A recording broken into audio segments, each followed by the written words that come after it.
Voy a hacerles una clase de cierre que va a girar acerca del tema de la ciudad en el contexto de los derechos ambientales y culturales a 50 años en este 2022 de la Declaración de Estocolmo sobre el medio ambiente humano y de la Convención de París sobre la protección del patrimonio mundial, cultural y natural. Y la perspectiva va a ser desde los derechos humanos. Básicamente los temas de dignidad, de calidad de vida y todo ello en función de los derechos al ambiente, al patrimonio de la humanidad, a la cultura, a la ciudad y al paisaje. Siguiente.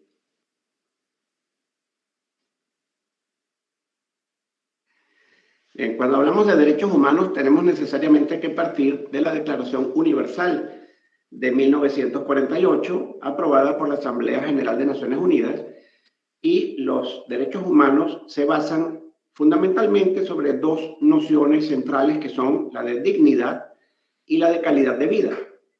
En primer lugar, la declaración afirma que todas las personas nacemos libres e iguales en dignidad, y por dignidad vamos a entender una legítima aspiración de todos a que seamos respetados, considerados y valorados, y al mismo tiempo generando a su vez el deber para cada quien de respetar, considerar y valorar a los demás en sus diferencias particularmente. Y luego está el tema de calidad de vida, que en la declaración en 1948 se circunscribía dentro de aquella noción arcaica de nivel de vida adecuado, que hoy en día se entiende que es mucho más amplio porque no se trata solamente de temas socioeconómicos, de ingreso o de capacidad adquisitiva, sino un concepto holístico de condición de vida que lo asegure para también su familia y en el ámbito de la salud y el bienestar en general de la persona. De hecho, se definen estos conceptos como el más alto grado de bienestar físico y psíquico que una persona puede llegar o aspirar a tener. Y todo ello garantizado por la necesidad de que todos tengamos acceso a la información pública, a la información sobre las políticas públicas, más allá a participar en la formulación de las políticas públicas y en la gestión particularmente de la ciudad y del patrimonio cultural. Y el concepto de derecho a la vida cultural, sobre el cual trataremos a lo largo del tema. Siguiente, por favor. Bien, en la Declaración Universal de los Derechos Humanos tenemos que no existe realmente un dispositivo, un artículo que hable del derecho al ambiente o del derecho a la ciudad o del derecho al paisaje o incluso del derecho a la cultura como tal. Lo cual no quiere decir que estos derechos no estén allí concebidos, porque los derechos humanos se caracterizan, entre otras cosas, por el principio de progresividad, que quiere decir que los conceptos planteados van evolucionando en el tiempo conforme a también evolucionan las necesidades de las personas y los conceptos, y también el principio de interdependencia, por lo cual existe lo que se llama un efecto dominó, en donde los derechos humanos están tan vinculados unos a otros que es imposible afectar uno sin que se afecte en cadena una serie de derechos más, o que de unos derechos surjan otros, como lo vamos a apreciar en detalle. Entonces, en esta declaración nos vamos a encontrar con derechos como el de la libertad y el de la igualdad, de lo cual surge, por efecto de la progresividad, lo que conocemos como el derecho a la identidad cultural y el derecho al respeto de la diversidad cultural, o también la prohibición de discriminación, de la cual sale también el hoy conocido como derecho al respeto de la diversidad cultural, el derecho al disfrute del tiempo libre, que tiene que ver también con la generación de actividad cultural, la libertad de pensamiento, conciencia, de religión, la libertad de expresión y de reunirse, que todo gira también en torno a la identidad y a la diversidad culturales, el derecho a la educación, el que está fundado sobre la idea de generar tolerancia y que además dentro de la educación está el proceso de inculturación por el cual desde la infancia el niño es, digamos, sometido a una absorción de lo que es la cultura dentro de la cual se desenvuelve y, por supuesto, teniendo también la posibilidad de adquirir información acerca de culturas diversas, culturas diferentes. Y está un derecho explícito en el ámbito cultural que habla del derecho a tomar parte libremente en la vida cultural, que está planteado como si fuera un derecho puro y simplemente, pero que tiene un contenido esencial extraordinariamente grande porque es de él de donde va a emerger posteriormente el derecho a la ciudad, el derecho al ambiente, el derecho al paisaje, etc. Siguiente, por favor. Por su parte, la Declaración Americana de los Derechos y Deberes del Hombre, también de 1948, que nos concierne regionalmente, se basa exactamente en los mismos principios y elementos que les acabo de mencionar, excepción hecha de que agrega un tema que es el de la libertad asociativa, que es la posibilidad que tenemos todos de agruparnos, de reunirnos, de asociarnos a través de organizaciones no gubernamentales, por ejemplo, que es a través de las cuales se va a materializar la posibilidad real de motorizar el acceso a la información pública y también la posibilidad de participar en la toma de decisiones públicas capaces de afectar nuestra calidad de vida.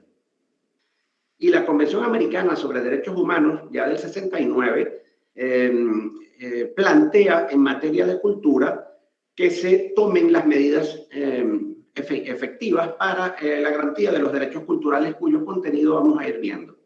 Siguiente, por favor. Bien, el Pacto Internacional de los Derechos Económicos y Sociales, que se llama, de los Derechos Económicos, Sociales y Culturales, que se llama así originalmente, pero que en la práctica se le ha agregado la letra A, que hace referencia a ambientales, está también basado en el concepto de calidad de vida. Es un pacto a nivel universal, internacional, y él consagra el derecho a un nivel de vida adecuado y una mejora continua de las condiciones de existencia, que es lo que les refería antes como calidad de vida. Habla del derecho a la educación, que contiene lo que se entiende hoy en día como educación ciudadana. Es decir, que la educación no es simplemente un proceso de transmisión de información más o menos técnica, más o menos útil, más o menos servible para la cotidianidad de la persona, sino que la educación debe generar una persona crítica, una persona con capacidad analítica y una persona útil a la sociedad para que esté apta para saber qué mecanismos tocar para acceder a la información y cómo participar en la toma de decisiones que tengan que ver con su cotidianidad. Consagra también el derecho a participar en la vida cultural cuyo contenido lo vamos a ir viendo a lo largo de la clase. Siguiente, por favor. Bien, con esto llegamos a al primero de los documentos cuyo 50 aniversario estamos celebrando este año, que es la Declaración de Estocolmo sobre el Medio Ambiente Humano. Este documento, aprobado por la Asamblea General de Naciones Unidas, es de una trascendencia extraordinaria porque es la primera vez a nivel planetario que en un documento internacional e incluso nacional, porque no se había producido hasta ese entonces tampoco al nivel de cada país, el reconocimiento de que todas las personas tenemos derecho a un ambiente sano. Esto es fundamental porque a partir de allí se generaliza la idea de que tenemos este derecho al ambiente, cuyo contenido lo vamos a ir dilucidando, pero tiene la genialidad este documento de no haber escindido la naturaleza o lo natural de la cultura, sino más bien lo ha imbricado, digamos que haciéndose precursora del concepto de desarrollo sostenible que se maneja hoy en día, bajo la idea de que las personas y el ambiente están constantemente en interrelación, uno incidiendo en el otro, y que incluso las prácticas culturales o las culturas, las idiosincrasias, tienen que ver con la forma en que el ser humano se relaciona con el ambiente y por tanto son fundamentales para garantizar la conservación y preservación de los bienes ambientales en provecho no solo de las generaciones presentes, sino en garantía de las generaciones futuras. Es decir, que estamos hablando de equidad inter e intrageneracional, que son los conceptos primigenios que desencadenan lo que 10, 20 años después comienza a calificarse como desarrollo sostenible. Siguiente, por favor. Entonces, en la misma declaración, según lo que estábamos diciendo, en esta vinculación naturaleza-cultura, se dice que el ser humano es obra y artífice del medio ambiente que lo rodea y que los dos aspectos del medio ambiente son lo humano, por un lado, y lo natural y lo artificial, que son lo esencial. O sea, que el ambiente humano está integrado por naturaleza y por cultura, que tenemos un medio ambiente natural propiamente, un medio ambiente urbano, un medio ambiente rural y en definitiva un medio ambiente cultural. 10 años después de Estocolmo, perdón, 20 años después de Estocolmo, en el año 92, la Declaración de Río sobre el Medio Ambiente y el Desarrollo de Naciones Unidas ya trae este concepto mucho más acabado de desarrollo sostenible, sobre el cual ya se hacía alusión en la Declaración de Estocolmo como una verdadera pionera. El desarrollo sostenible implica que las generaciones presentes tienen la posibilidad de hacer uso de los recursos de toda índole, no solamente los naturales, que están en este momento a su disposición, sino que deben hacerlo de forma tal que la gestión racional de los mismos permita que no se comprometa la satisfacción de las necesidades de las generaciones futuras. Siguiente, por favor.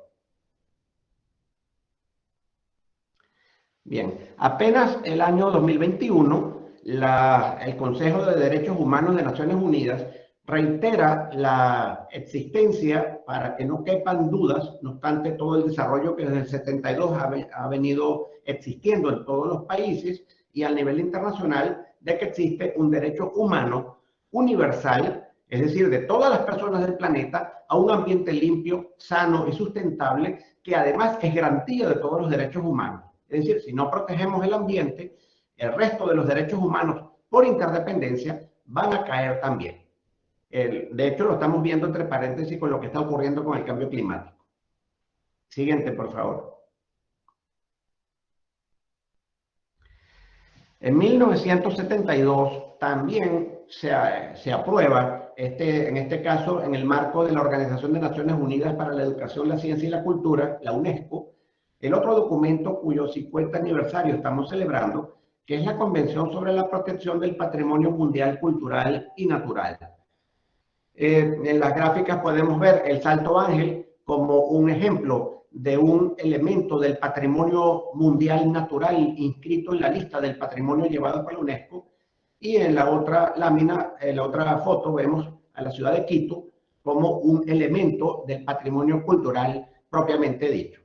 En este documento hay conformidad en los intérpretes, que no obstante que ello no deriva directamente de su letra, sin embargo, de este convenio surge el derecho humano al patrimonio mundial de la humanidad, lo cual implica que todos tenemos derecho a que ese patrimonio se conserve, a que se garantice el acceso al mismo, que se permita su contemplación y su disfrute pleno, y se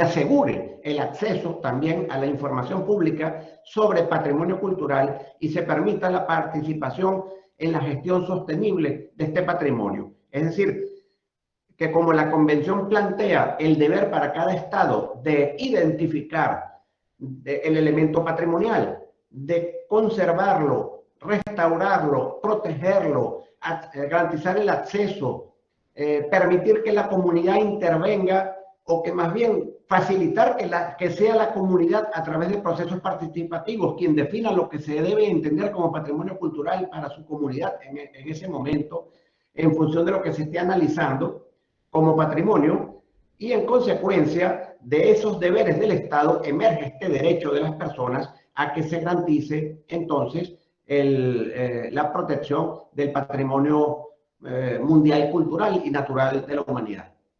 Adelante, por favor. Bien, la convención de la que estamos hablando, por un lado, nos define qué entiende por patrimonio cultural. Ella entiende los monumentos como obras arquitectónicas, estructuras arqueológicas, cavernas, conjuntos como grupos de construcciones, lugares como obras del hombre o conjuntas con la naturaleza, siempre que esos elementos, que como habrán visto son todos tangibles o materiales, tengan un valor universal excepcional, valor que le debe ser acreditado vista la fundamentación que un Estado haga acerca de un bien patrimonial que se encuentra en su territorio por el Comité de Patrimonio Mundial, y que de allí entonces lo incluya en la lista del patrimonio mundial en razón de que tenga un interés particularmente histórico, estético, etnológico o antropológico. Ahí tienen como ejemplo la pirámide de Chichén Itzá en México y la ciudad de Machu Picchu en Perú. Siguiente, por favor. Sobre este patrimonio cultural del que estamos hablando, son múltiples las convenciones y tratados internacionales, recomendaciones, declaraciones que se han dictado sucesivamente. Yo les voy a mencionar simplemente, para darnos una idea de la envergadura de esto, el Convenio para la Salvaguarda del Patrimonio Arquitectónico de Europa, el Convenio Europeo para la Protección del Patrimonio Arqueológico, la Convención para la Salvaguarda del Patrimonio Cultural Inmaterial de la UNESCO, de la cual podemos ver allí los diablos de Yare, que están inscritos en la lista del Patrimonio Mundial Inmaterial, la Convención para la Protección y la Promoción de la Diversidad de Expresiones Culturales, y la Declaración de Xi'an sobre la conservación del entorno de las estructuras, sitios y áreas patrimoniales, de ICOMOS, es decir, del Consejo Internacional de Sitios y Monumentos. Estas convenciones que les acabo de citar están lejos de ser las únicas que hay. Cuidado con eso. Si yo me pusiese aquí a simplemente enumerar sin comentar el contenido de la cantidad de tratados, convenciones, acuerdos, protocolos, recomendaciones, declaraciones, etcétera, directrices que existen en materia de patrimonio cultural y en su vinculación con la ciudad, pues no terminaríamos ni hoy ni en los 2 o 3 meses que siguen. Siguiente, por favor. Muy importante citar es la Convención sobre los Derechos del Niño, puesto que ella, por un lado, reconoce también el derecho que tiene todo niño a un nivel de vida adecuado, es decir, calidad de vida. También reconoce el derecho a la educación ciudadana en los mismos términos de capacidad crítica y de generación de creatividad que mencionaba anteriormente. Y por supuesto el derecho del niño a la cultura, que se enuncia como el derecho a participar libre y plenamente en la vida cultural y en las artes. Esto es muy importante porque este convenio está previendo que los niños puedan acceder a la información pública también y participar en los procesos de toma de decisiones. Esto es muy importante, puesto que, tal cual como se ha reconocido en algunas decisiones a nivel internacional, de las generaciones presentes, los niños son quienes están más cercanos a las generaciones futuras y son, por tanto, quienes, a pesar de que muchos no lo comprendan o estén lejos de aceptarlo, lo cual es peor, los niños están más cerca de saber cuáles son las necesidades de las generaciones futuras. Adelante, por favor. Bien, volviendo a la Convención de París sobre Protección del Patrimonio Mundial Cultural y Natural del 72, ella también nos define qué entiende por patrimonio natural.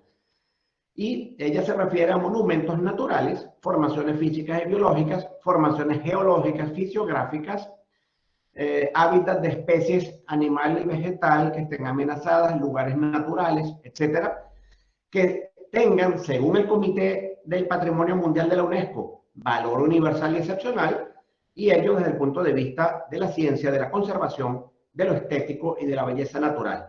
Allí está, por ejemplo, la serranía de Chichirivique en Colombia o el glaciar Perito Moreno de Argentina, pero también podemos citar, por supuesto, como patrimonio mundial natural de la humanidad, el Parque Nacional Canaima. Adelante. Bien, dentro de este concepto que ya la Convención de París nos asomó de lo estético y de lo paisajístico, la belleza escénica, entramos a una vieja convención que, no obstante ser del año 40, sigue estando vigente. y es ella la que le da nacida a figuras tan importantes como los parques nacionales o las reservas naturales. La Convención para la Protección de la Flora, de la Fauna y de las Bellezas Escénicas Naturales de los Países de América, que consagra por primera vez a nivel de los sistemas jurídicos la idea de paisaje como un bien a proteger, paisaje de extraordinaria belleza, y asociado al Convenio sobre Diversidad Biológica del año 92 de Naciones Unidas, que habla de la necesidad de proteger la diversidad biológica, especies de fauna y flora y los hábitats en los cuales se desenvuelven, es decir, los ecosistemas, a través de la tutela de los hábitats de áreas protegidas, lo que se llama la protección in situ, es decir, no en zoológicos, no en laboratorios, no en museos naturales, sino en el lugar propio de sus ecosistemas, parques zoológicos y también los museos de historia natural. Adelante, por favor. Bien, en la región del continente americano, nos vamos a conseguir con el Protocolo de San Salvador, adicional a la Convención Americana sobre Derechos Humanos en materia de derechos económicos, sociales y culturales, y este protocolo consagra el derecho a un ambiente sano, en forma explícita para los países de América, el derecho a la educación ciudadana, sobre el cual ya les he hablado, y dentro de lo que conoce como derecho a los beneficios de la cultura, el de participar en la vida cultural y artística de la comunidad, cuyo contenido vamos a ir desmenuzando a lo largo de la clase. Adelante, por favor. Bien, entrándole un poco más al concepto de ciudad, aunque obviamente ya sabemos que el mismo no es ajeno al tema de patrimonio cultural, la Carta Internacional para la Conservación de Ciudades Históricas de ICOMOS, institución ya mencionada, nos consagra los valores a conservar son el carácter histórico de la población o del área urbana y todos aquellos elementos materiales y espirituales que determinen su imagen. Es decir, estamos claros que entonces que dentro de la idea de un asentamiento humano, dentro de la idea de una ciudad, dentro de la idea de ese equilibrio ser humano, naturaleza, cultura, estamos necesariamente compendiando tanto los elementos materiales, el patrimonio material, como también el patrimonio intangible o inmaterial. Donde podemos obviamente citar la cosmovisión, las filosofías, la gastronomía, la forma de vida, las danzas, las creencias, la forma de vincularse con el otro y con lo demás. La forma urbana, por otra parte, no puede ser vista, según este texto, en divorcio con los elementos naturales. Más bien, toma en cuenta dentro del urbano el necesario equilibrio entre los edificios, los espacios verdes y libres, la forma y el aspecto de los edificios, las relaciones entre población o área urbana y su entorno, también entendiendo que ese entorno es tanto el natural como el creado por el ser humano. Este documento insiste nuevamente y lo va a hacer hasta la saciedad y no puede ser de otra manera si queremos realmente garantizar un desarrollo sostenible de manos de la ciudadanía en la participación ciudadana y el compromiso de los habitantes como un elemento imprescindible para la ordenación del territorio y los planes de conservación. Ahí tienen un ejemplo de la ciudad de Coro, que es también Patrimonio Mundial Cultural de la Humanidad. Adelante. La UNESCO también nos dicta la recomendación sobre el paisaje urbano histórico. Ahí tenemos la ciudad de Cuenca, en el Ecuador, que es también Patrimonio Cultural Mundial de la Humanidad. La zona urbana resultante de una estratificación histórica de valores y atributos culturales y naturales. Yo les traigo estos documentos no al azar, sino buscando precisamente dentro de la multitud que existe, aquellos que ponen de manifiesto esa relación inescindible entre cultura y naturaleza. Se toma en cuenta entonces la topografía, la geomorfología, la hidrología, características naturales, el medio urbanizado, lo histórico, lo contemporáneo, la infraestructura, los temas también de espacios abiertos y jardines, usos del suelo, organización espacial, las percepciones y relaciones visuales, que es el tema de paisaje propiamente, además, por supuesto, de los valores sociales, culturales, los procesos económicos y todo esto en conjunto con la inmaterialidad del patrimonio y su diversidad. Adelante, por favor.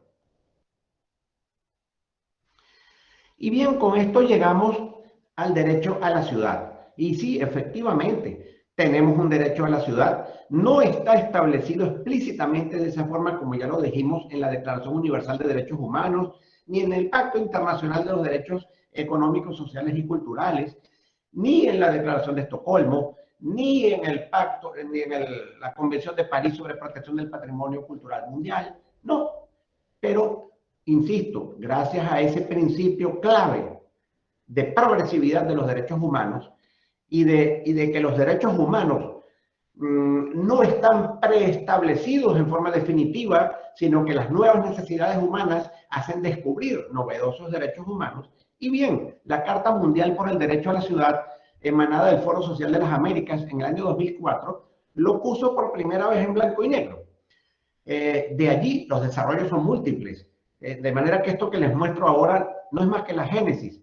Y ella dice claramente, esta carta sobre el derecho a la ciudad, que todas las personas tienen derecho a la ciudad. Sí, suena bien, pero ¿qué significa eso?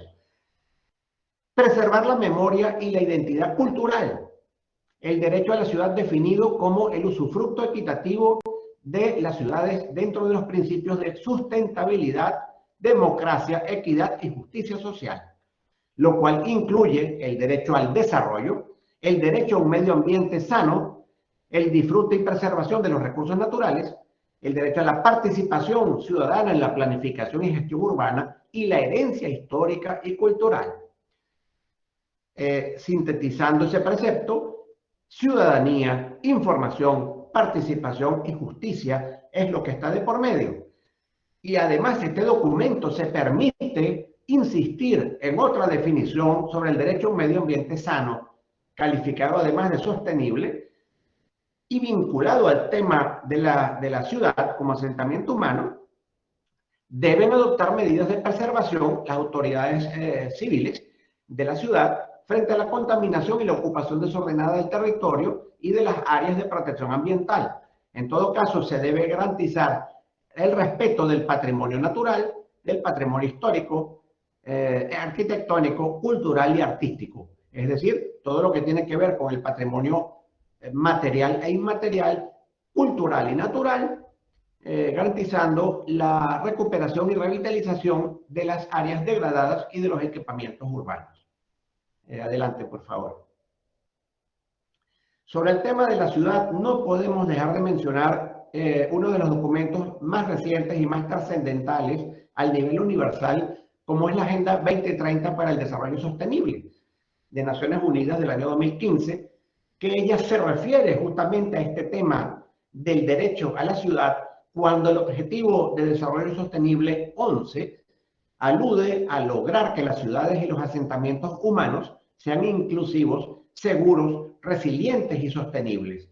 Cuando vamos a buscar el desarrollo de este Objetivo 11, nos encontramos con la idea de redoblar los esfuerzos para proteger y salvaguardar el patrimonio cultural y natural. Es decir, no podemos concebir un asentamiento humano que garantice calidad de vida y en condiciones de dignidad de las personas, en respeto de lo propio, de la identidad y de la diversidad, si no está a su vez necesariamente protegida y salvaguardada la integridad del patrimonio cultural y natural, pero no de una forma vertical donde la autoridad dice esto es lo que es patrimonio y esto es como se conserva. No, sino de una forma horizontal, democrática, participativa, en donde es la comunidad la que actúa de la mano de la autoridad para participar, para incidir en la toma y ejecución y revisión de las decisiones que tienen que ver con la gestión de la calidad de vida.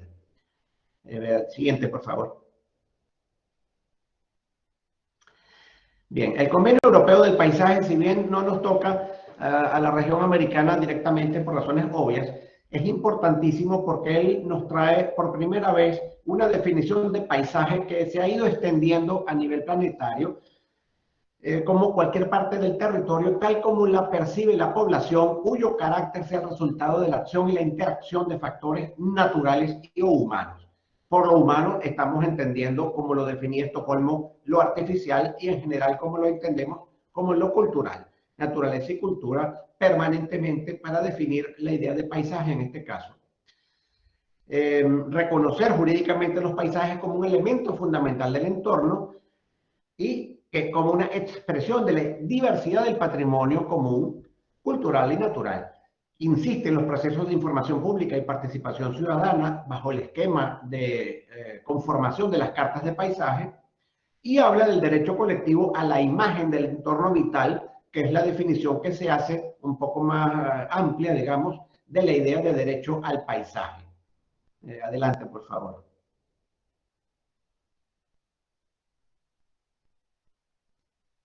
Bien.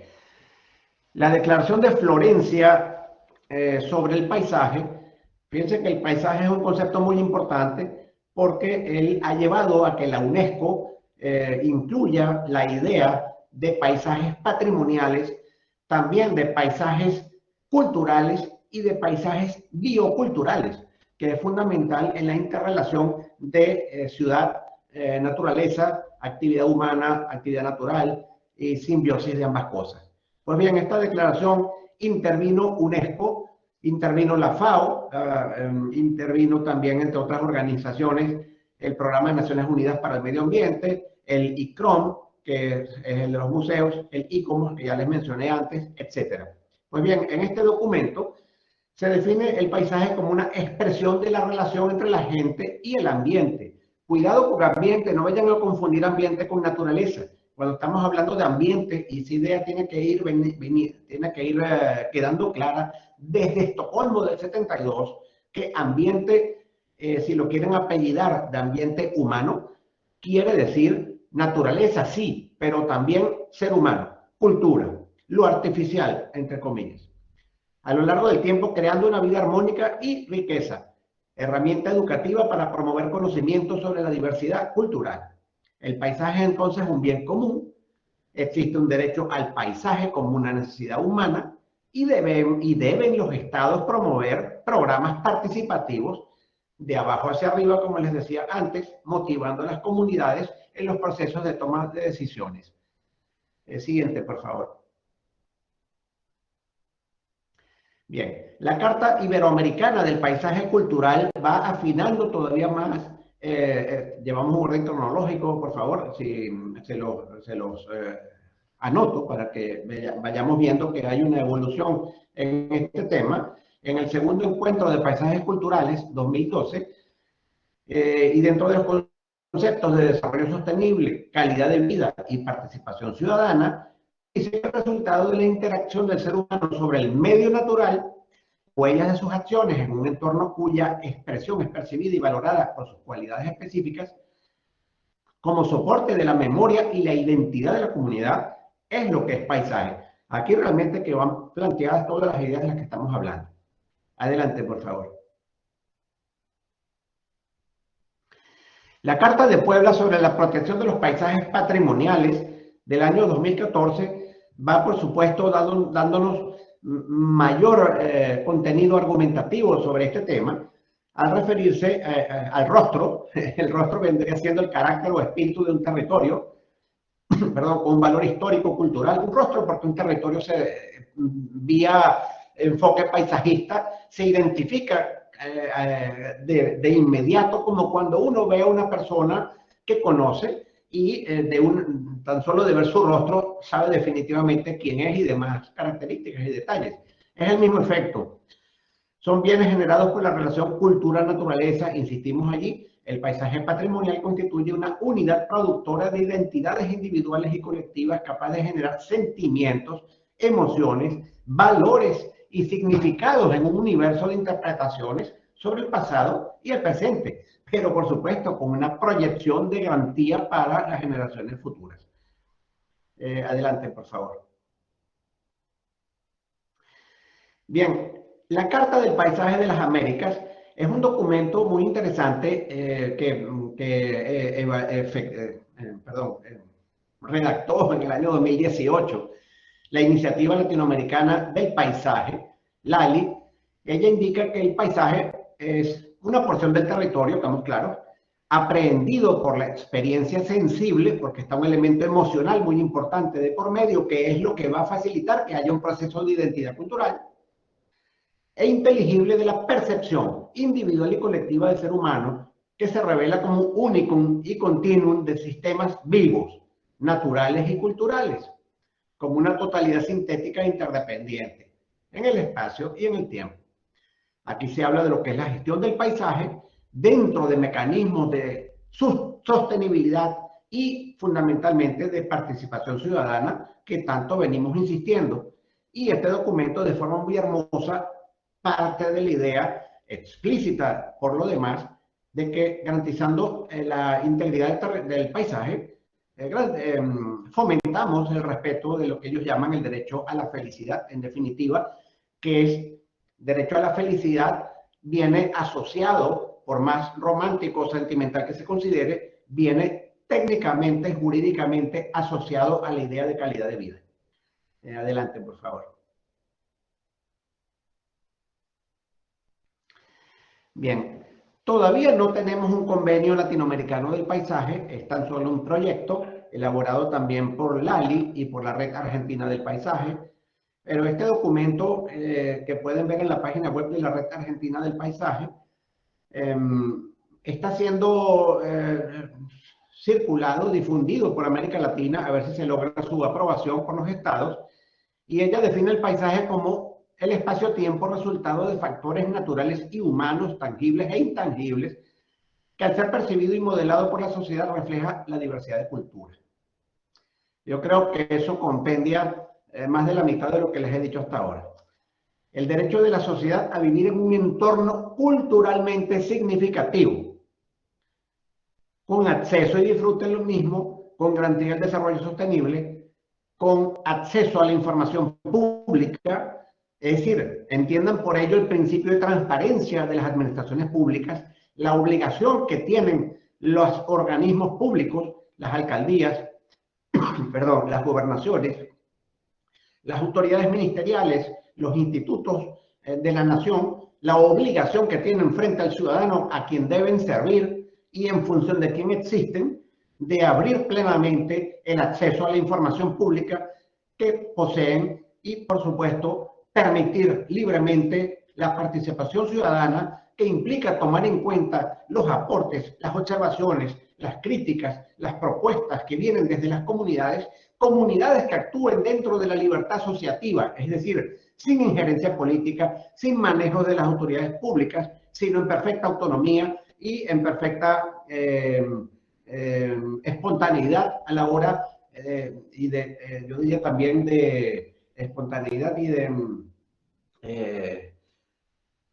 se me escapa la palabra, pero bueno, que viene realmente en forma espontánea del corazón de la comunidad en esta propuesta que las organizaciones estatales tienen obligatoriamente que acatar. Es decir, la opinión de las comunidades no es simplemente una consulta que se hace sin valor, sino que esa opinión tiene efecto decisorio o debe tener efecto decisorio. Adelante, por favor. Bien, hemos hecho un paseo por los documentos internacionales y no quería dejar de hacer mención a qué dice la Constitución de Venezuela del año 99 al respecto de la cultura y de los temas de los que estamos hablando. Para empezar, en el preámbulo, la Constitución hace énfasis en el tema de cultura, en la educación, en los derechos humanos, en la idea de democracia, en el ambiente y todo ello visto como patrimonio común de la humanidad. Yo les hago el paréntesis que cuando hablo de la Constitución de Venezuela, por favor, no estoy hablando de su aplicabilidad, ojo, yo de lo que estoy hablando, o de su eficacia, yo de lo que estoy hablando es de su contenido normativo, ya que se respete, ya que se haga cumplir o no, ya ese es otro tema que no corresponde. Lo que quiero es plantearles lo que este documento plantea en el deber ser. Por otra parte, refiere, por supuesto, al castellano y a los idiomas indígenas como patrimonio cultural. Plantea el derecho a la cultura y la protección del patrimonio cultural, tanto tangible como intangible. Le otorga al municipio, es decir, las alcaldías, la obligatoriedad de promover la participación en la ordenación del territorio, en la ordenación ambiental y en cuanto a la gestión del patrimonio histórico. Siguiente, por favor. Por otra parte, habla de la garantía del derecho de acceso a la información pública, habla también del derecho a la participación ciudadana, de la educación para la ciudadanía y educación ambiental, es decir, educación también para el patrimonio, educación para la generación de un individuo crítico y creativo, habla del derecho a un ambiente sano y a participar en la gestión del ambiente, habla de la ordenación territorial, dentro de ello ambiente, cultura, geografía, objetivos de desarrollo sostenible, información, consulta y participación, e insiste en los principios de participación y transparencia ante la administración pública. Siguiente, por favor. Por otra parte, consagra el derecho de petición, si todos podemos dirigirnos ante la autoridad administrativa, ante la autoridad pública en general, a efecto de realizar a título individual o en nombre de una comunidad o de una ONG, etcétera, algún planteamiento, el cual debe obtener una respuesta oportuna y apropiada, dentro del marco de la libertad asociativa, que, como les decía antes, implica que las personas podemos asociarnos como bien queramos, a través de una sociedad civil, de una asociación, de una fundación, etcétera, sin que haya injerencia del Estado, de ningún tipo, sin que haya obligatoriedad de inscribirse ante ningún ministerio o de que tenga que haber un ministerio que dé el visto bueno para poder participar en las tomas de decisiones. No. Todo eso es violatorio del derecho a la participación ciudadana. Yo les hablo del deber ser. Por supuesto que también consagra las libertades de culto y de pensamiento y los derechos de acceso a la justicia para la protección de todos estos otros derechos. Siguiente, por favor. Bien, esta Constitución tuvo la dicha de consagrar por un lado lo que se llama cláusula de número abierto, es decir, que la enunciación de derechos que está en ella no implica negación de otros derechos que no están explícitamente en ella, pero que se consideran inherentes a la persona humana a nivel mundial, como ocurre, por ejemplo, entonces con el derecho al paisaje o con el derecho a la ciudad, o con el derecho a la protección, conservación del patrimonio cultural y otros elementos que hemos mencionado. Y por otro lado, también establece, en cuanto a la jerarquía de los documentos internacionales en materia de derechos humanos, que ellos están por encima de la Constitución. Ni siquiera la Constitución podría violar los tratados internacionales en materia de derechos humanos, siempre que ellos garanticen un mayor de protección mayor. En consecuencia, entre paréntesis, el hecho de que el gobierno venezolano haya denunciado la Convención Americana de Derechos Humanos es abiertamente inconstitucional, pero ese es tema de otro costal.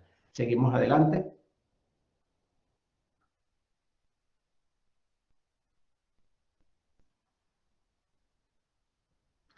Bien. Ok. Lo que dice la Constitución venezolana, entonces, es a título informativo de qué debería ser y que desde el punto de vista normativo es perfecto. Ahora bien, el derecho constitucional de un país no solamente gira en torno a lo que su constitución dice, sino que los ciudadanos de un país pueden tomar de las constituciones de otros países principios que están o no explícitamente contenidos en su propia constitución, pero que les sirve para garantizar la mejoría constante de su calidad de vida. Ese ejemplo lo tenemos con la figura que se conoce como el jus constitutionale comune, es decir, el derecho constitucional común o interamericanización del derecho, porque cuando tomamos las constituciones de todos los países, por ejemplo, de América Latina, nos vamos a encontrar con una serie de principios claves que, por cierto, también están presentes en constituciones de otras regiones y en general por el mundo, y que por tanto la humanidad asume que esos principios que están, por ejemplo, en la Constitución de Perú, o en la Constitución de Chile, o en la Constitución de de México, o en la de Francia, o en la de Italia, etcétera, no son principios del respectivo país de cuya constitución estemos hablando, sino que son principios universales. Y es justamente bajo esa universalidad que se hace valer en lo que se llama convencionalidad y diálogo judicial, es decir, la Corte Interamericana de Derechos Humanos, la Corte Europea de Derechos Humanos, la Corte Internacional de Justicia, los altos tribunales de justicia de los diversos países, cuando toman decisiones, esas decisiones se fundan en decisiones de otros de esos mismos tribunales, y todo ello va conformando una doctrina libertaria, garantista de la dignidad humana, de la cual todas las personas y sus comunidades pueden hacer uso para hacer valer sus derechos. De allí que en la vía pragmática lo que interesa es proteger al patrimonio, lo que interesa es proteger la ciudad, es la calidad de vida dentro del asentamiento humano, aunque sea con nombres distintos. Y el adagio que le ocurre al vecino también puede ocurrir aquí. Adelante, por favor. Entonces, ¿qué es cultura a todas estas? Porque estamos hablando de cultura, el asentamiento humano es una manifestación cultural, es también un depósito de elementos culturales, si lo queremos ver así, dentro de lo cual ya hemos dicho, no estamos excluyendo lo natural, y no solamente por consideración del elemento paisajista, sino por la integralidad que hemos venido destacando. La UNESCO nos trae una definición de qué es cultura, bastante larga, que está en esta lámina, y es bastante omnicomprensiva. Se considera cultura el conjunto de rasgos distintivos espirituales y materiales, si lo tangible y lo intangible, intelectuales y afectivos, elementos paisajistas, elementos de identidad cultural, que caracterizan a una sociedad o a un grupo social. La cultura engloba, además de las artes y las letras, los modos de vida, los derechos fundamentales del ser humano, los sistemas de valores y las tradiciones y las creencias, y la cultura da al ser humano la capacidad de reflexionar sobre sí mismo. No les sigo leyendo esto. En definitiva, lo que debe estar claro es que la cultura es efectivamente todo cuanto nos rodea, todo dentro de lo cual nosotros nos sumergimos, todo lo que en definitiva, si podemos decirlo así, respiramos y nos hace respirar. Adelante.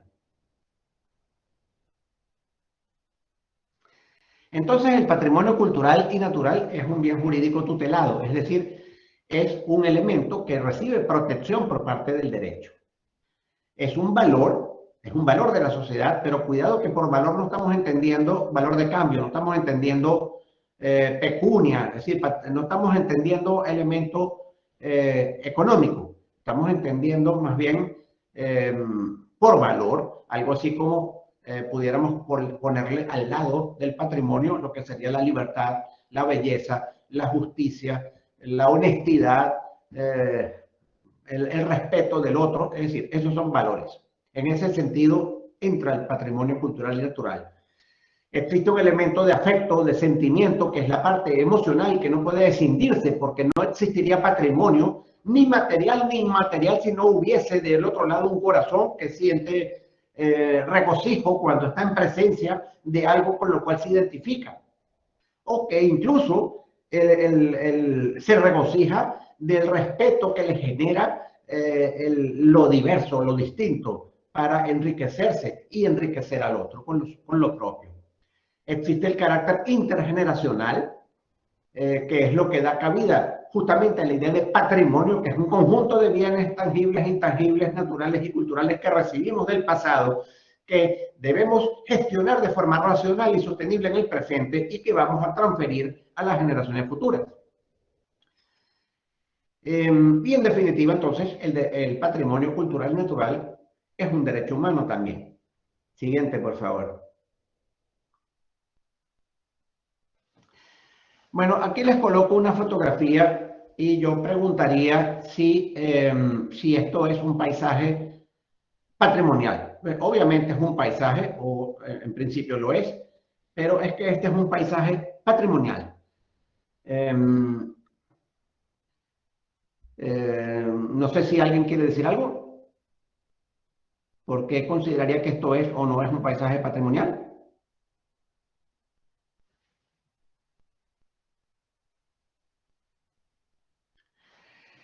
¿Qué es lo que haría que esto fuese un paisaje? En primer lugar, es una porción del territorio, estamos claros, y esta porción de territorio debe tener para ser paisaje, una persona dice que tuvo intervención del hombre. Ciertamente, una perspectiva es que haya una intervención humana, es una perspectiva, pero también en espacios que son poco imaginables que ellos existan todavía, pero algún espacio natural prístino sería también de orden patrimonial, natural. Pero es verdad, es una buena aproximación. ¿Esto es una estepa natural o esto es el efecto de la actividad humana? Pero si van si ven más al fondo, hacia el centro de la fotografía, hacia el centro y como 2 centímetros hacia la derecha de la fotografía, nos vamos a encontrar la silueta de un castillo. Más arriba, ahí. Ahí está el cursor, ahí está un castillo. Forma o no forma parte del paisaje ese castillo, es que todo lo que aparece en el campo visual de la persona es paisaje o es que lo podemos escindir. Todos son conceptos que son tremendamente importantes para la idea de gestión del patrimonio, sobre todo en temas de participación ciudadana y sobre todo cuando hay comunidades que pueden ser distintas, las que estén antes o después de ese bosque, las que estén antes o después de aquella cadena montañosa y así sucesivamente. La siguiente, por favor. Ajá. Y este sí sería patrimonial, porque de que es un paisaje lo es. Y también está el castillo, pero esta otra perspectiva nos hace ver claramente la intervención humana. Claramente nos hace ver que hay un trabajo de la tierra a los fines agrícolas. Entonces, es eso lo que lo hace patrimonial. Es que si no hubiese habido esta intervención de trabajo de la tierra, de arado para cultivo, ya no sería patrimonial. Y pasamos a la siguiente.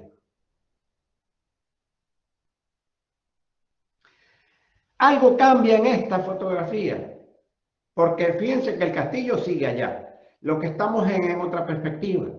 Seguimos teniendo un trabajo de tierra para la agricultura, como en la segunda. Pero además de eso tenemos claramente un asentamiento humano. Tenemos un conjunto de edificaciones allí y de construcciones. Que hay un patrimonio arquitectónico, posiblemente. Que este patrimonio arquitectónico sea además histórico, posiblemente. Pero es simplemente poner ejemplos para que vean que son muy diversos los elementos a tomar en cuenta por parte de las comunidades y que las autoridades deben realmente estar atentas a facilitar esa participación. Y además debe haber una interconexión entre las instituciones, porque puede ser que haya una autoridad que se ocupe de lo agrícola, que haya una autoridad que se ocupe de lo histórico, que haya otra autoridad que se ocupe del urbanismo, y que si ellas están viendo por separado cada uno de esos elementos y no asumir la perspectiva de lo que es un un paisaje patrimonial o biocultural, puedan tropezarse con decisiones que en definitiva hagan que el conjunto se pierda. Siguiente, por favor. Bien, esta fotografía que les traigo acá nos muestra, la fotografía del lado izquierdo, nos muestra unos restos de unos rieles por donde pasaba un tren a principios del siglo XX. Por allí pasaba un tren. Y en la fotografía del lado derecho están los restos de lo que fuera a principios del siglo XX un depósito de municiones o de abastecimiento de tropas. Esto fue previo y concomitante con la Primera Guerra Mundial. Y en consecuencia son obviamente una obra del hombre, unos vestigios que fueron indudablemente abandonados, que han sido invadidos por este bosque. Les advierto que este bosque no es algo así como irnos al sur del Orinoco, no. Este bosque es un área verde urbana, es decir, que pocos centenares de metros nos vamos a conseguir con la ciudad, con asentamientos humanos urbanos, y que esto forma parte de lo que vendría siendo el cinturón verde para mejoría de la calidad de vida, de perspectiva climática, perspectiva del ocio, perspectiva de salud, perspectiva de contacto con la naturaleza, etcétera, etcétera. Entonces, la pregunta sería, ¿es que eso es patrimonio natural? Estamos de acuerdo, estamos hablando de un bosque, ¿cómo negarlo? Pero ¿es que esto es patrimonio cultural? Alguien diría, sí, claro que es patrimonio cultural, porque ahí están unos vestigios que nos trae la historia de elementos que generaciones pasadas construyeron, pero es que todo lo que generaciones pasadas construyeron y que nos ha llegado, si sea en ruina, es patrimonio. ¿Qué es lo que hace que algo sea patrimonio? ¿Qué es lo que hace que algo sea un patrimonio a ser considerado como tal y garantizado para el goce efectivo de los habitantes de ese asentamiento humano vecino? O muchas veces encontramos este tipo de cosas no solo de manera vecina, sino al interior de las ciudades. Entonces, todo esto, insisto, son conceptos que yo les traigo para motivar la reflexión. Siguiente, por favor.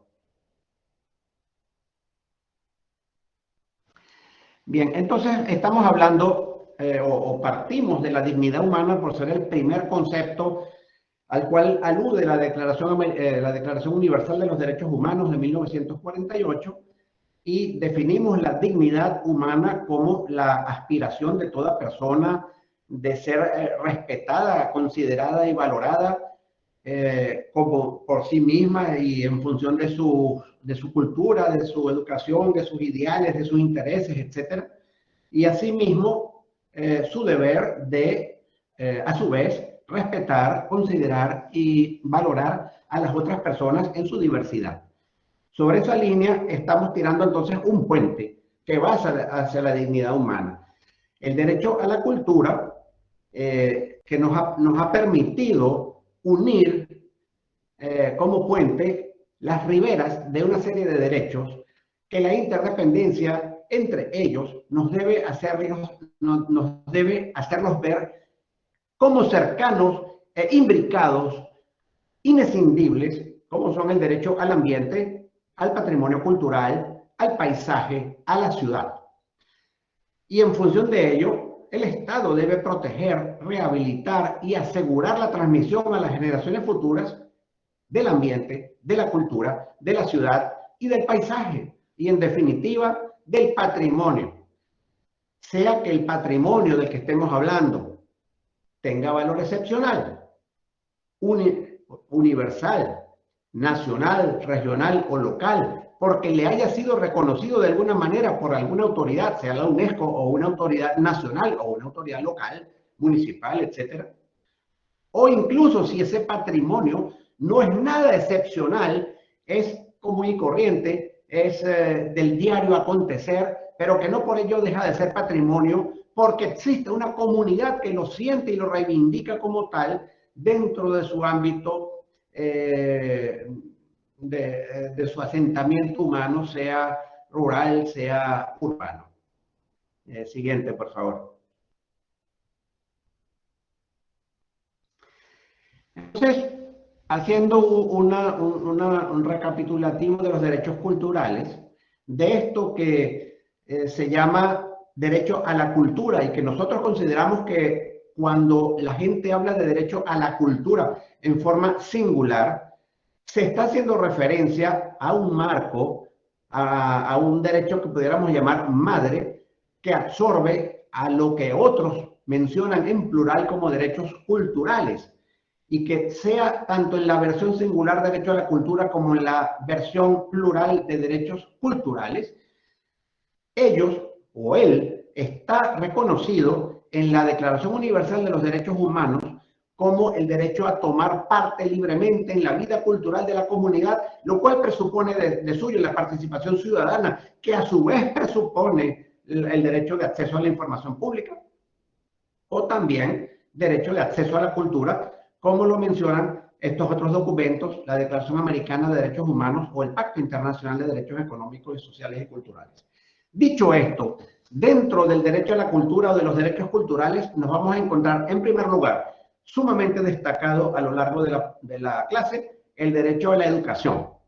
Entendiendo que por derecho a la educación, insisto, no es el derecho a recibir información, nada de eso, mucho menos el derecho a la matrícula escolar, tampoco. Ya hace tiempo que dejó ser solo eso. El derecho a la educación implica en su contenido esencial la formación de ciudadanía, es decir, generación de ciudadanos aptos para la sociedad. ¿Por qué? Porque son personas críticas, son personas a las cuales no se les dio el pescado, sino que se les enseñó a pescar, digámoslo así, utilizando esa frase que obviamente no es mía. Son ciudadanos con espíritu crítico, con capacidad analítica y con imaginación y creatividad para desenvolverse como tales en el ámbito ambiental y patrimonial. Siguiente, por favor. Una caricatura simplemente para ilustrar un poco a un personaje que va dirigiéndose hacia una biblioteca y él va pensando que prefiere seguir a la cultura a que la persiga la ignorancia, representada por un tanque de guerra. Adelante. Dentro de este derecho a la cultura o dentro de estos derechos culturales nos vamos a encontrar, ya mencionados obviamente, los derechos a la identidad cultural y a la diversidad cultural. El derecho a la identidad cultural va de suyo ligado al derecho que tenemos todas las personas de desenvolver libremente nuestra personalidad a través de procesos de aculturación y de transculturación. Vale decir, yo defino mi personalidad, puedo conocer en función de ello cuál es mi identidad cultural de origen, pero asimismo, a través de procesos conscientes, puedo yo aculturarme o transculturizarme. Insisto, a través de procesos conscientes, no de procesos inducidos o manipulados a través del sistema educativo o a través de la publicidad de otros mecanismos nefastos para ello, sino que una persona puede tomar libremente la decisión de asumir un elemento cultural que no le es originariamente propio. Le hace, por ejemplo, practicantes de yoga desde el punto de vista de la filosofía de vida en América Latina, siendo un elemento cultural, patrimonio mundial de la humanidad, patrimonio intangible de la humanidad, pero que corresponde obviamente a la India. Luego, el derecho a la diversidad cultural, al respeto de la diversidad cultural, a la tolerancia, al respeto del otro, que va de suyo con el derecho a la libre autodeterminación de los pueblos.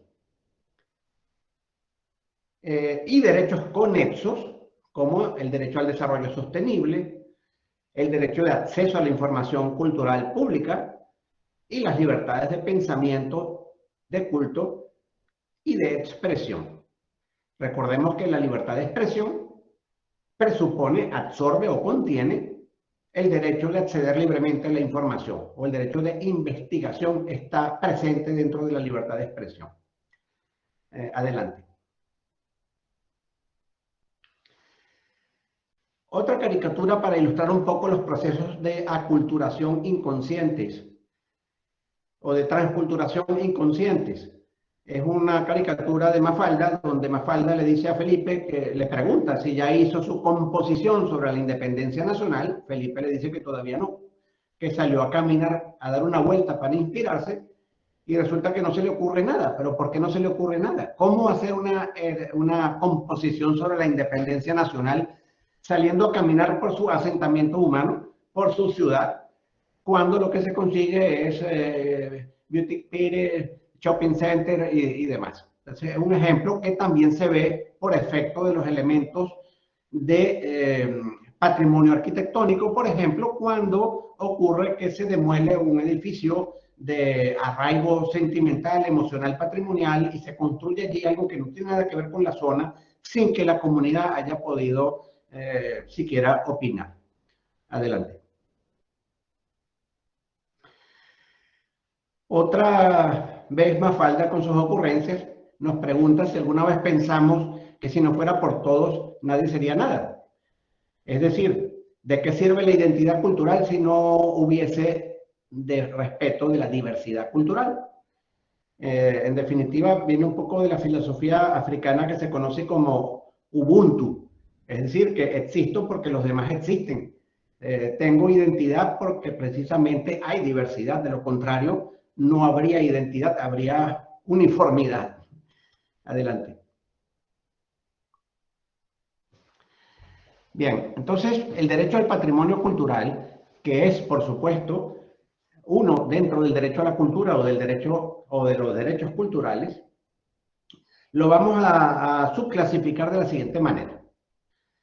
Primero, según la Convención para la Protección del Patrimonio Mundial Cultural y Natural, que está de cumpleaños 50, cada uno de los estados partes reconoce la obligación que tiene de identificar, proteger, conservar, rehabilitar y transmitir a las generaciones futuras el patrimonio cultural y natural que está en su territorio. Fíjense ustedes que esto ya se lo mencioné antes y es de donde, como otra cara de la moneda, emerge el derecho al patrimonio cultural. El Estado no tendría semejante obligación si el ciudadano no tuviese tal derecho. Por su parte, la Convención sobre la Protección del Patrimonio de Salvaguarda del Patrimonio Cultural Inmaterial indica lo mismo, que incumbe a cada Estado adoptar las medidas necesarias para garantizar la salvaguarda del patrimonio cultural inmaterial presente en su territorio. Ahora, ¿quién debe definir qué es patrimonio? ¿Es la comunidad? ¿Es la UNESCO? ¿Es alguna entidad administrativa nacional o municipal? Bien, obviamente la decisión la va a tomar la autoridad pública, pero dentro de un proceso de generación de esa decisión necesariamente participativo y en los términos que les mencioné antes de libertad asociativa. Ahora, el derecho al patrimonio mundial es uno y el derecho al patrimonio cultural pura y simplemente es otro. El derecho al patrimonio mundial, material de la humanidad, sea cultural o natural, es el que está inscrito en la lista del patrimonio mundial por razones de universalidad, monumentalidad y excepcionalidad, a juicio del Comité de Derechos Humanos de la UNESCO, perdón, del Comité de Patrimonio Mundial de la UNESCO. Y el derecho al patrimonio mundial inmaterial de la humanidad, que es cultural, cuando él esté oficialmente inscrito en la lista representativa del patrimonio cultural inmaterial. Ahora bien, esto significa que no es patrimonio lo que no esté inscrito en esas listas, ¿no? Esas listas se refieren al patrimonio mundial de la humanidad, tangible o intangible.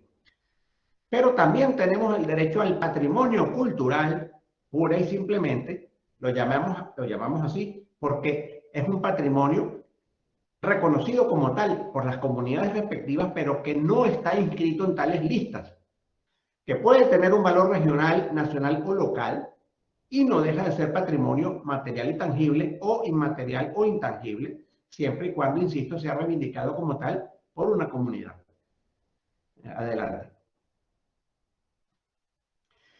Entonces les traigo otra caricatura acá en donde llega el conquistador español y dice: traemos cultura, educación, progreso. Y entonces el indígena que lo recibe le dice: ¿y para qué es la espada, maestro? Y esto en el entendido o tratando de simbolizar que el conquistador es el poder público, es la autoridad, es el ministerio, es la alcaldía, es el instituto de patrimonio, etc. Y que el indígena es la ciudadanía. Entonces, ¿quién es el que va a definir qué es patrimonio? ¿Quién es el que va a definir calidad de vida? ¿Quién es el que va a definir que se está respetando la dignidad? Entonces, Estado, tú con las herramientas, tú eres un administrador a mi servicio. Yo soy quien va a definir patrimonio, yo soy quien va a definir cuándo entiendo que estoy viviendo en condiciones de calidad o no, y tú debes tomar cartas en el asunto, mediando mi participación y la toma en cuenta de mi opinión como comunidad, a efectos decisorios y no meramente consultivos. Adelante.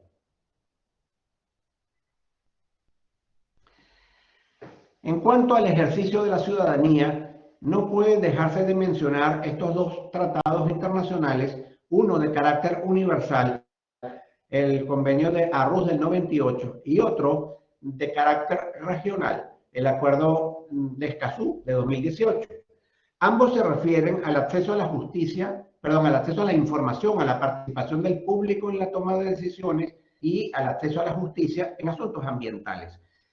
Tengamos cuidado porque cuando hablamos de asuntos ambientales, recuerden el contexto dentro del que venimos hablando, de Estocolmo para acá, de esa imbricación de la noción de paisaje patrimonial y biocultural, etcétera, y tengamos en cuenta que estos convenios son aplicables también en materia de gestión racional del patrimonio natural y del patrimonio cultural en los asentamientos humanos, vinculado ello a la garantía de calidad de vida y, por supuesto, en temas tan graves hoy en día como el cambio climático, que están incidiendo gravemente en la calidad de vida, en el patrimonio natural y en el patrimonio cultural. Siguiente.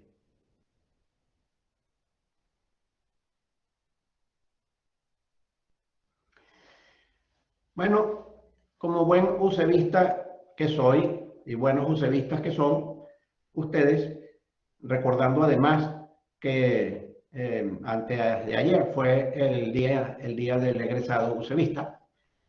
Pues bien, no debemos olvidar que dentro del patrimonio cultural mundial de la humanidad, es decir, dentro de la lista del patrimonio mundial y cultural de la humanidad, por decisión del Comité de Patrimonio Mundial de la UNESCO y por considerarlo un elemento patrimonial excepcional, de valor universal excepcional, está la ciudad universitaria de Caracas. Claro, las fotos nos revelan un poco el estado lamentable en que se encuentra hoy por hoy.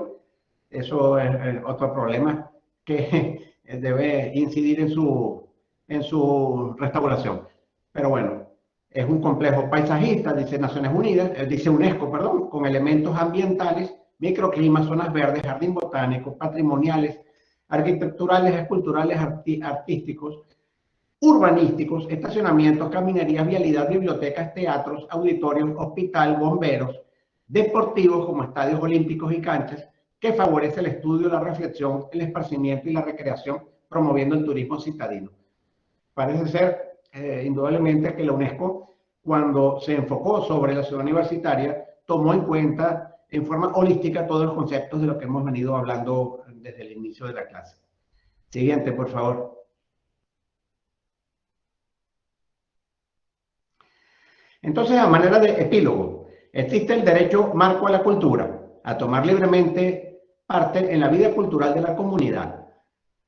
No es solamente el derecho de ir al teatro, al cine, a la ópera, al concierto, exposición, arte, biblioteca, etcétera, que también lo es. Por supuesto que ello forma parte, pero también conlleva el derecho a autodefinirse culturalmente, a difundir y practicar dentro de la tolerancia y el respeto de todas sus propias manifestaciones culturales, idiosincrasia, cosmovisión, y el derecho a descubrir las expresiones culturales de otras personas y comunidades con respeto, tolerancia, consideración y valorización de la mano del derecho a la información. Siguiente, por favor. En conclusión, el patrimonio puente entre naturaleza y cultura, como bien jurídico tutelado y dentro del concierto de los derechos culturales, requiere de políticas públicas de identificación, valoración, tutela, restauración, conservación y gestión sostenible, con acceso a la información, consulta pública y participación ciudadana, además de acciones judiciales de las personas y comunidades afectadas en su calidad de vida. Esa foto de arriba, pues, evidencia un momento de intercambio de una comunidad para la toma de decisiones importantes que tienen que ver con la gestión del patrimonio cultural, de la calidad de vida en su respectivo asentamiento humano. Entonces, esto conduce a la protección integral y aseguramiento del goce efectivo de los derechos humanos al ambiente, a la cultura, a la ciudad y al paisaje, acorde a los principios de progresividad e interdependencia de los derechos humanos y en provecho de las presentes y futuras generaciones.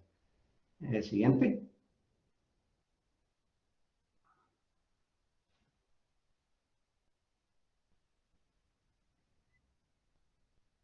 Siguiente.